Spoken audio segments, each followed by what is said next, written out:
This evening, first up, a celebration turns chaotic in South Ruimvelt. Gunshot erupt at a student's social near a government minister's home. Who fired the shots and why is no one talking? Plus, grisly revelation in the Jenny Mohamed murder case. A post-mortem confirms she died from multiple stab wounds and neck injuries, sending shockwaves across the country. Her daughter and son-in-law remains behind bars, accused of the brutal crime and cover-up. Also, tragedy in Berbice. 2 men are dead after a speeding car plows into a bus shed. Police are now pleading with drivers, slow down or face the consequences. Meanwhile, laughter meets life. The comedy sequel, Till I Find a Place, The Spanish Baby, hits the stage this weekend.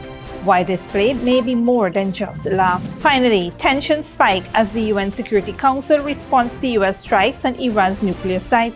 What's next for peace or conflict in the Middle East? All this and more coming up on Headline News Update. Stay with us.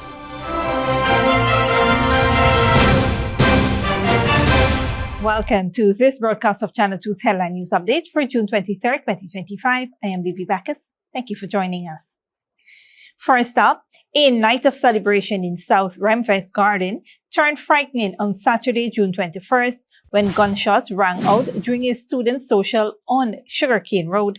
The Ghana Police Force is now investigating the reckless discharge of a loaded firearm by an unidentified man who fled the scene in a black Mercedes-Benz. The incident occurred around 8 p.m. during a gathering hosted by a businessman, Richard Austin, for students who had recently completed their Caribbean secondary education certificate examinations. The event was organized by Austin's 16-year-old son and attended by several teenagers. According to eyewitnesses, a 15-year-old female student was seen hugging the unidentified man near the parked car. Moments later, he sped away and fired multiple shots into the air through the driver's side window as he disappeared westward. Police recovered 19 spent 9mm shells at the scene. However, efforts to identify the suspect have been hampered as the teenage girl declined to reveal his identity and no license plate number was recorded. Adding to the gravity of the situation is the fact that the incident occurred near the residence of Minister of Public Works, Bishop One Edgehill. Police investigations are ongoing as authorities work to track down the suspect and the vehicle involved. The Ghana Police Force continues to urge anyone with information to come forward.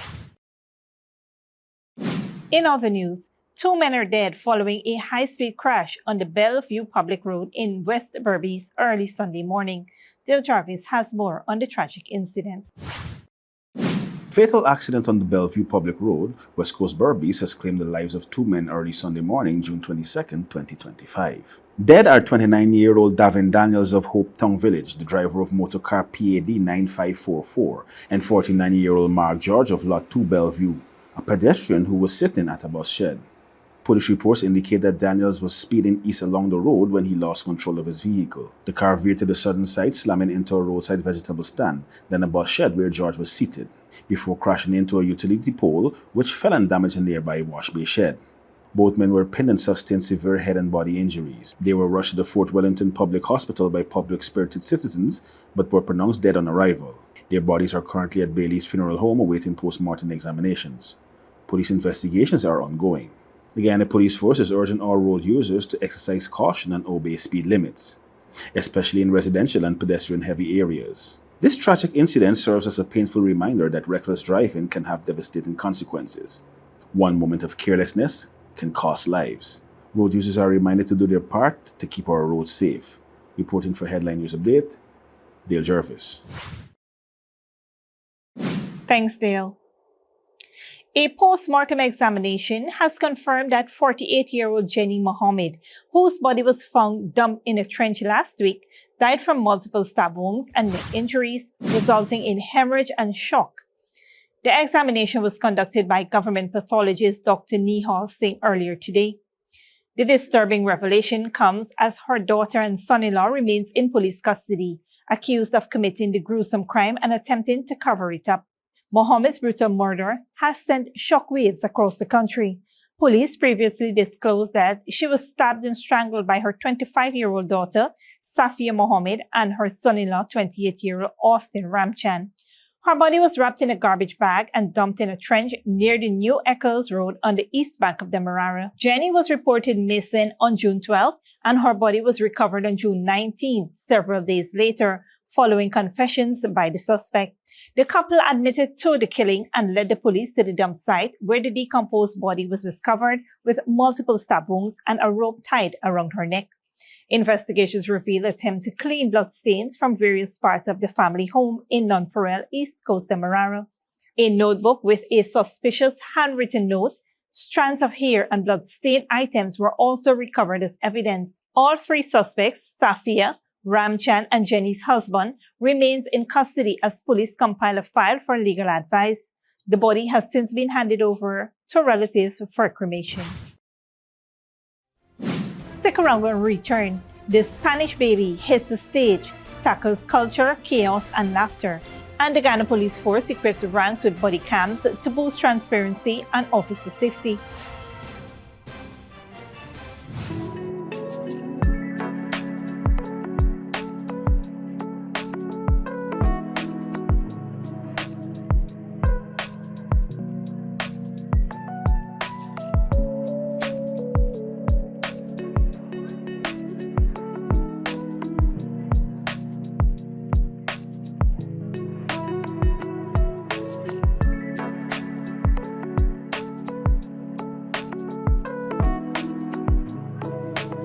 GCOM is currently conducting a claims and objections exercise commencing June 16, 2025 to produce an official list of electors for the conduct of general and regional elections. If you will be 18 years or older by June 30, 2025 and you're a Guyanese citizen by birth, descent or naturalization or a citizen from a Commonwealth country living in Guyana for 1 year or more, you are eligible for inclusion in the OLE. GCOM has posted the preliminary list of electors PLE in all of the registration divisions across Guyana for you to check if you are listed and if so, whether your particulars are accurate. You can make a claim for registration, change, correction to your particulars, or you can object to the inclusion of anyone who you believe should not be on the list. If you are desirous of making a claim or objection, you must visit the GCOM registration office responsible for your area of residence to do so. Visit the GCOM registration office responsible for your area of residence to conduct any of these transactions. All GCOM registration offices will be open from Monday, June 16 to Friday, June 20, 2025, from 8 hours to 20 hours. For more information, contact the GCOM on 225-0277-9 or visit www.gcom.org.gy. Sneakily with a gift of sight from Modern Optical Services. Let our professional team examine and prescribe what's best for your eyes. Our smiles make fashionable faces. See us for a full line of optical services, including brand name and prescription eyewear.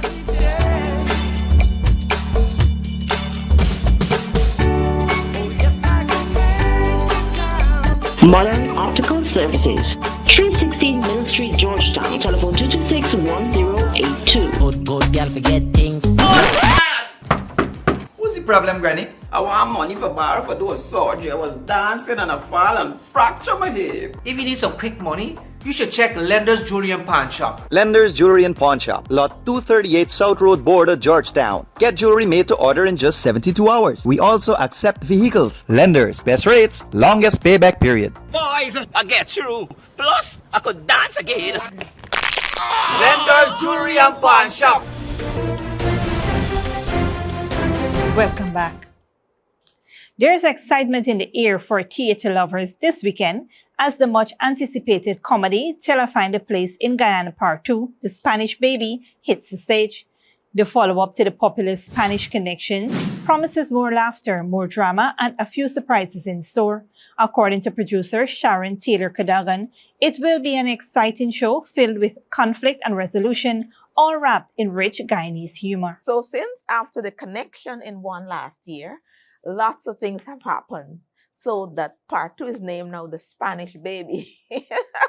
Because out of the Connection was birthed the Spanish Baby, was birthed two babies actually.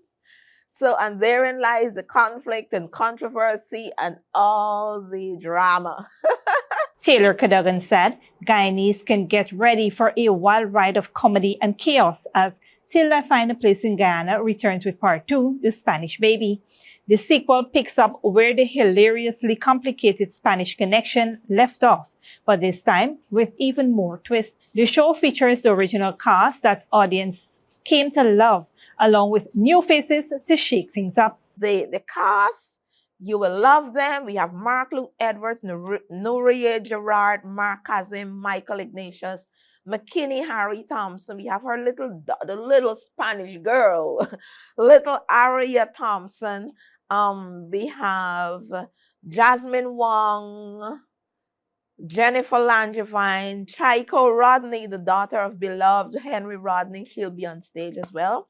We have a cast that is gelling nicely. With a strong cast, witty dialogue, and plenty of Guyanese flavor, Till I Find a Place in Guyana Part 2, The Spanish Baby, is more than just a comedy. It tells a timely story, especially in light of the growing influx of foreigners into Guyana. His best friend, now turned ex-best friend, who's breaking up homes and causing all the trouble.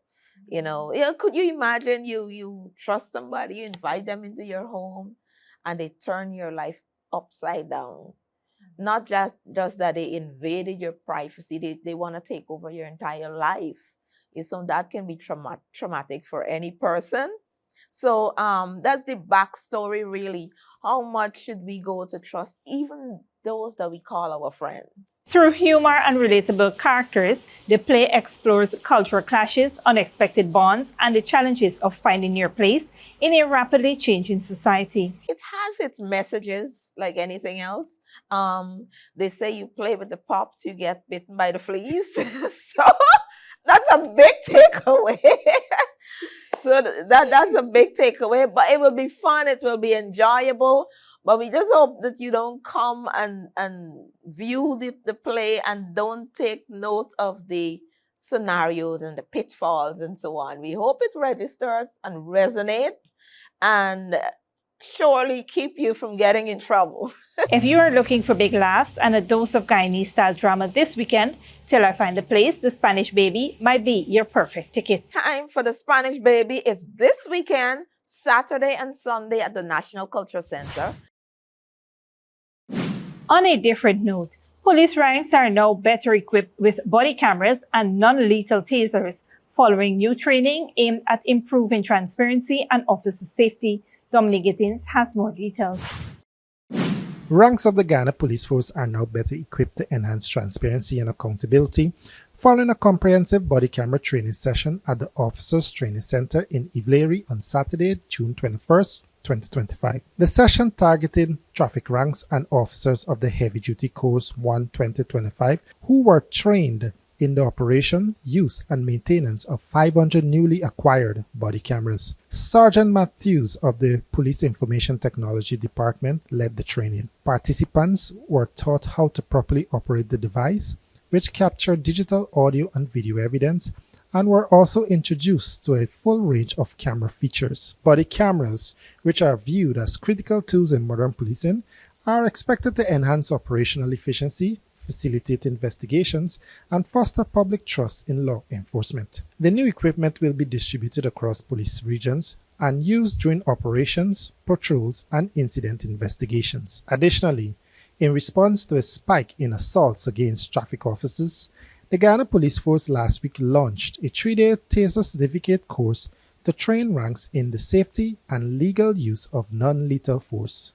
The course, which began on June 19, is a joint effort with the Ghana Prison Service and Amethyst School of Martial Arts. It covers the use of conducted energy weapons, body cameras, and proper use of force protocols. Officials say the move is part of efforts to modernize policing and enhance officer safety, particularly ahead of upcoming elections. Tasers will now be issued to traffic ranks across the country. Traffic Chief Mahendra Singh warned that anyone attacking police will be tased, arrested, and brought to justice.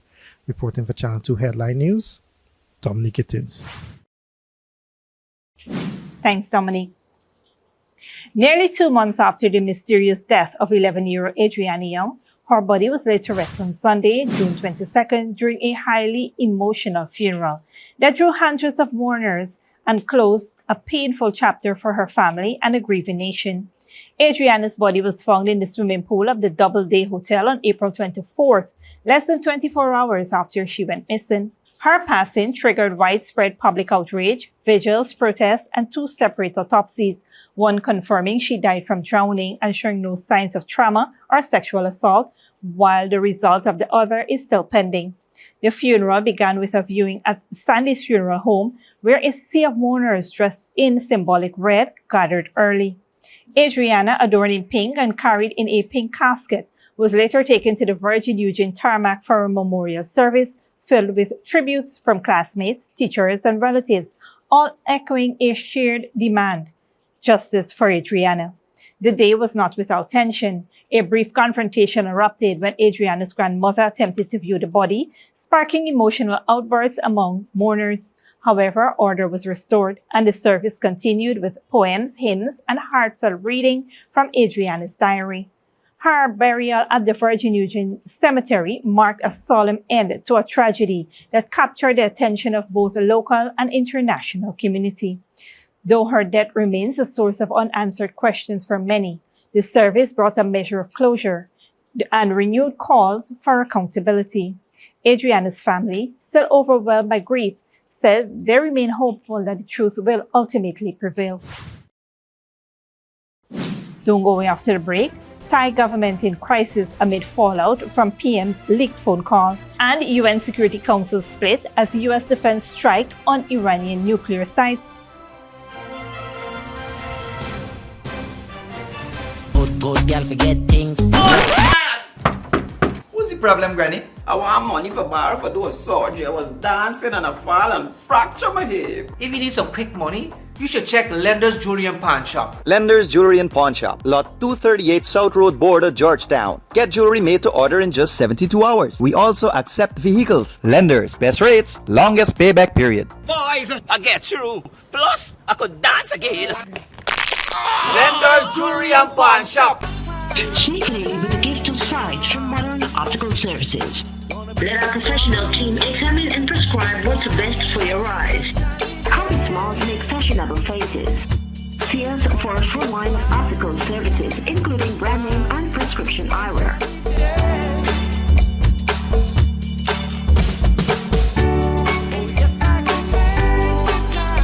Modern Optical Services, 316 Middle Street, Georgetown. Telephone 226-1082. GCOM is currently conducting a claims and objections exercise commencing June 16, 2025 to produce an official list of electors for the conduct of general and regional elections. If you will be 18 years or older by June 30, 2025 and you're a Guyanese citizen by birth, descent or naturalization, or a citizen from a Commonwealth country living in Guyana for 1 year or more, you are eligible for inclusion in the OLE. GCOM has posted the preliminary list of electors PLE in all of the registration divisions for you to check if you are listed, and if so, whether your particulars are accurate. If you have changed your address since you were registered, you need to visit the GCOM registration office responsible for your new area of residence to apply for a transfer. If you do not apply for a transfer, you will have to go to the polling station where you will be listed to vote based on your previous residence. Wednesday, June 18, 2025 is the last day you can apply for a transfer during this exercise. For more information, contact GCOM on 225-02779 or visit www.gcom.org.gy.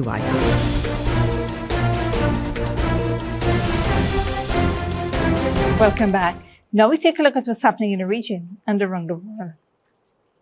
Suriname's May 25th parliamentary elections have been declared valid by the Independent Electoral Bureau, clearing the way for a new government. Despite irregularities, OKB ruled they did not affect results. A coalition led by the National Democratic Party, which won 18 seats, has been formed with 5 other parties. The Progressive Reform Party, with 17 seats, will serve as opposition. Parliament will elect the president and vice president by July 8. Iranians inside and outside the country have been closely monitoring and reacting to rapidly unfolding events after the United States President Donald Trump ordered the bombing of Iran's top nuclear sites amid the ongoing conflict with Israel. Al Jazeera's Dorsa Jabari reports. The aftermath of strikes that could reshape the region. The U.S. military says it bombed 3 of Iran's key nuclear sites, Fordo, Natanz, and Esfahan. U.S. President Donald Trump described it as necessary to prevent Iran's development of a nuclear weapon, despite the International Atomic Energy Agency saying there's no evidence to support that allegation. It is an outrageous, grave, and unprecedented violation of the fundamental principles of the Charter of the United Nations and international law. The warmongering and lawless administration in Washington is solely and fully responsible for the dangerous consequences and far-reaching implications of its act of aggression. President Trump claimed Iran's major nuclear facilities had been totally obliterated, a statement denied by the parliamentary member for Qom, where Fordo is based. As Iranians woke up to the news, many gathered in the center of the capital to show their support for their government, as Iranian President Masoud Pezeshkian joined the crowd, chanting death to Israel and America.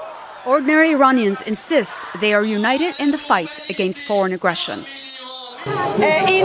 What they did is truly unforgivable, and they should not think they can harm our country by doing this. Iran is stronger than they perceive.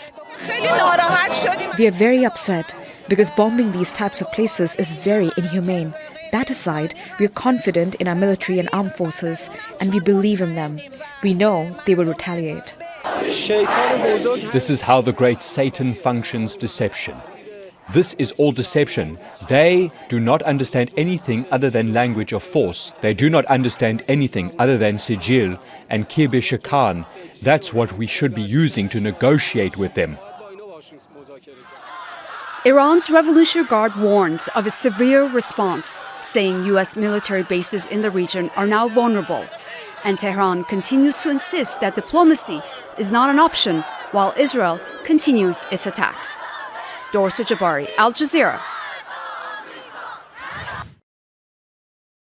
The United Nations Security Council convened an emergency session to discuss the recent U.S. strike on Iran's nuclear facilities. While U.S. President Donald Trump claims the damage to the Fordo site is monumental, the head of the International Atomic Energy Agency stated that the extent of damage remains unknown. Al Jazeera's Gabriel Alonso reports. Critical importance of While President Donald Trump says damage to the Fordo nuclear site is monumental, Rafael Grossi, the head of the International Atomic Energy Agency, told an emergency session of the UN Security Council the real damage to the heavily fortified site remains unknown. At this time, no one, including the IAEA, is in a position to assess the underground damage at Fordo. Iran's ambassador to the UN used the council meeting to warn the United States. As an independent peace-seeking nation, the Islamic Republic of Iran had repeatedly warned the warmongering U.S. regime to refrain from stumbling into this quagmire. Even though Iran reserves its full and legitimate right under international law to defend itself against this blatant U.S. aggression and its Israeli proxy. U.S. military strikes. The U.S. envoy repeated comments by President Trump. Any Iranian attack, direct or indirect, against Americans or American bases will be met with devastating retaliation. In a sign of how rapidly the situation on the ground is evolving, UN Secretary General Antonio Guterres made a call for peace just 48 hours ago. I have a simple and clear message. Give peace a chance. And now this. That call was not heeded. Instead, the bombing of Iranian nuclear facilities by the United States marks a perilous turn in a region that is already reeling. Russia, China, and Pakistan have proposed a draft resolution condemning attacks on Iranian nuclear sites and demanding an immediate and unconditional ceasefire. The language of this draft is currently being negotiated by council members and could go up for a vote in the coming days. Gabriel Elizondo, Al Jazeera at the United Nations in New York. Thailand's Prime Minister Paetongtarn Shinawatra faces mounting pressure to resign following the leak of a private audio call with former Cambodian Prime Minister Hun Sen. Al Jazeera's Tony Cheng reports. Protesters outside Government House in Bangkok calling for Thai Prime Minister Paetongtarn Shinawatra to resign. Rows of police lined up behind riot shields, ready to push them back. Inside, the PM, flanked by military officials, spoke to reporters. First of all, I would like to apologize to the Thai public over the leaked audio recording of my conversation with the former leader of Cambodia. It's something that shouldn't have happened. I am sorry for all the people that I've upset. The leaked audio call with Cambodian Senate President Hun Sen became public earlier this week. Can you hear me, Uncle? Yeah. In what was clearly intended to be a confidential exchange, she refers to him as uncle and asks for his patience in handling a territorial clash on the border.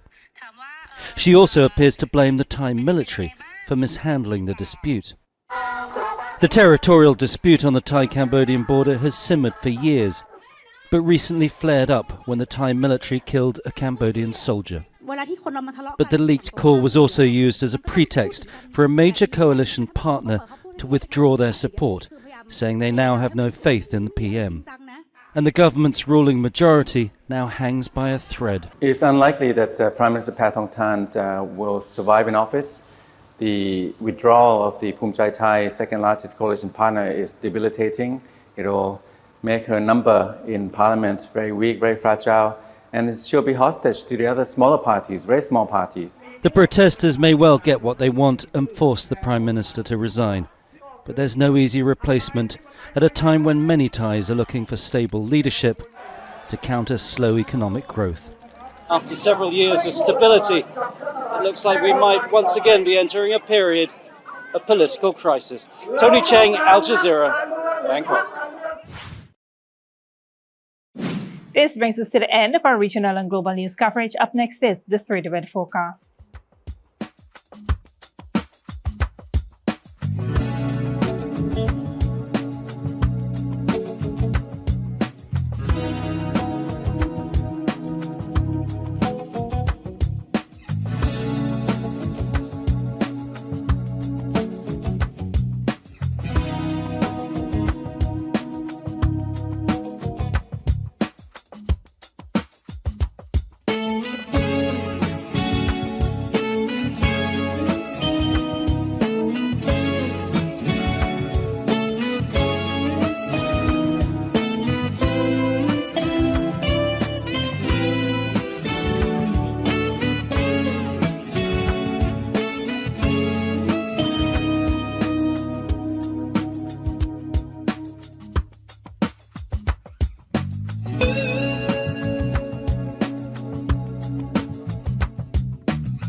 And that's it to be 2 headline news for this Monday evening.